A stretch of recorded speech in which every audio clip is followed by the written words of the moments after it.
Good morning, this is Charles with the Columbia Basin Herald. This is your news roundup for Friday, July 14th. Here's a little bit of what's going to be on our newspaper today.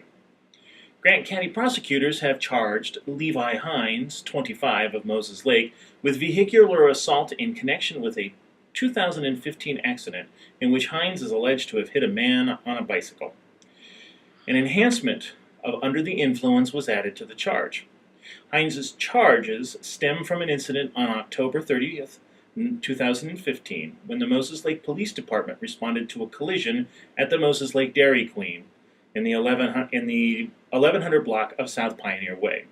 Police arrived at the scene and contacted the male victim, who reportedly had received several lacerations on his face and other injuries. Moses Lake's newly instituted water rationing schedule has already paid off, as citywide water use is on the decline. On Monday, the city announced a citywide water rationing schedule which prohibited irrigating and washing of vehicles. Addresses with odd numbers are permitted to irrigate and wash vehicles on odd-numbered days, and addresses with even numbers are permitted to irrigate and wash vehicles on even-numbered days. In addition, any property that has an irrigation meter that is 2 inches or bigger was restricted to irrigating from midnight to 8 a.m., or on a schedule approved by the Municipal Services Director. The water rationing was imposed after city officials discovered the demand on the city's water system was higher than the system's production capabilities. Of the 19 wells in the city, 16 are currently online and 3 are offline due to maintenance issues. Audits designed to find fraud or theft at the Grant County Public Utility District did not find anything in the first half of 2017. That was the report from the audit team at the regular commission meeting on Tuesday. The expanded audit program is in its second year, said Auditor Brett Bergeson.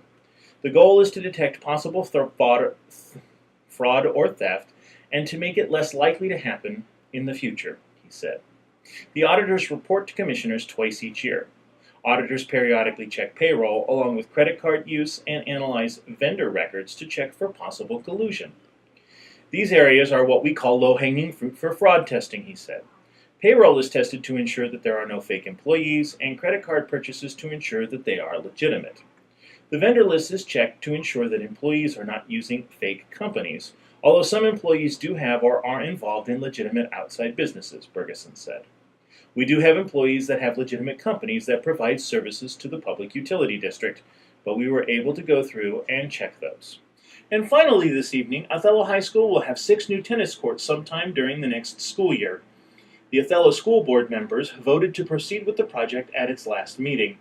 Board members chose to build the 6 courts rather than 4 and prepare all 6 courts for lights, including light bases.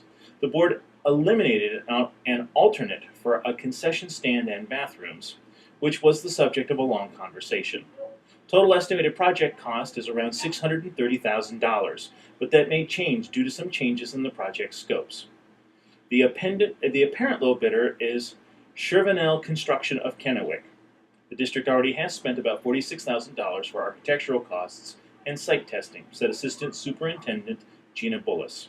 The project was originally scheduled for the summer of 2016, but was withdrawn and rebid. And that's our news for this afternoon, for today. For details on these or any other stories, including national or international news, check out our website, www.columbiabasinherald.com, all one really long word, or buy the newspaper. Thanks for watching. We'll see you on Monday.